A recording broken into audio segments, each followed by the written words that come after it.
All right, it's Pillars of Gold for this third game between Icredd and RoyalBlu. RoyalBlu desperately needs to get one on the map here. Map on the board here. Icredd 2-0 up. One more and he does close it out. Let's see if RoyalBlu is going to do anything different. I would quite like to see.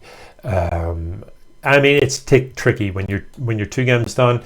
Do you try and play straight up, or do you try and get yourself out of trouble with a quick win on the board? It's difficult. If I'm Icredd with the 2-game advantage, I'd be really tempted for a proxy at this point. Dirty hatch here. But that's just me. It looks like it's going to be a very normal build. Hatchery, gas, pull from Icredd, and it looks like it's going to be a very straight up play so far from RoyalBlu, with only 2 workers in gas. So nothing strange going to be coming out.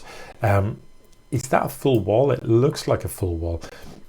So yeah, I think I'd have quite liked from RoyalBlu to have just seen a pylon here, 2 gateways, and a big dirty Chrono Zealot push. Just to ruin Icredd's plans, basically. Not necessarily to end the game. Oh no, there is a gap.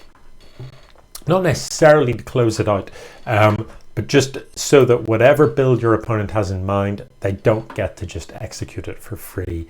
So even just a single proxied gateway with the Chrono White, your first 2 Zealots, get them in, and Chrono 1/3 after that as well, and send it in afterwards. Forcing out Lings, it's going to force out, it's going to get a few kills, it's going to force a lot of larvae to be used on Lings.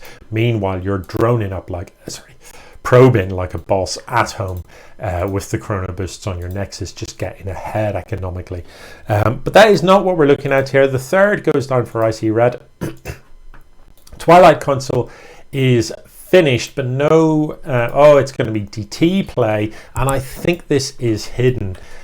So we've got the Dark Shrine, we don't have a Robo, and yeah, RoyalBlu could really do with making sure he chases off this Overlord, because if I'm Icredd, this is about the time, 4.5 minutes.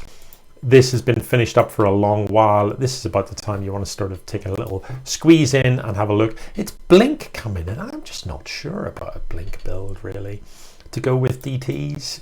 I think I'd have preferred Charge, with a view to, if I can get enough done with the DTs, to just pumping out some Darkons. So these DTs need to get across the map sharpish. There is a lot of Zerg coming. Turn back! Dude! Needs an overcharge here. And actually the Corrosive Balls this time killing some of the Lings. Maybe that's out of range for the overcharge. Maybe the Nexus didn't have enough. But look, the DTs come back now. So much too late. I mean, I know you wanted to get the DTs into your opponent's base, but you don't walk past that whole army. You know that there's no chance you can hold against that at home. Had the DTs turned around immediately, I mean, you could have just focused on the Ravagers before they even got to your front door. So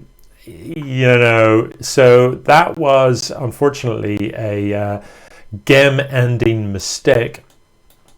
Yeah, you've still got some Lings here. So he's going to send these across the map, but, it's hard to see how that's going to achieve anything. The lair is finished up, so there are spores at the front, so these DTs can't get in. That is just too much stuff. They're not going to be able to beat that. And they are just going to get cleaned up. And there we go, Icredd with a clean sweep, but mistakes were made. Nothing. I like the Nidus in the second game. The other 2 games, a Ravager push with Lings should be relatively straightforward to hold for a 2-base Protoss. But you've got to have your shield batteries in good positions, and you've got to dodge the Corrosive Balls. And if you have teched something like DTs, I know you want to do damage with those, but when you see a big push coming, you've got to use those DTs defensively. Otherwise, you're going to lose the game. GG.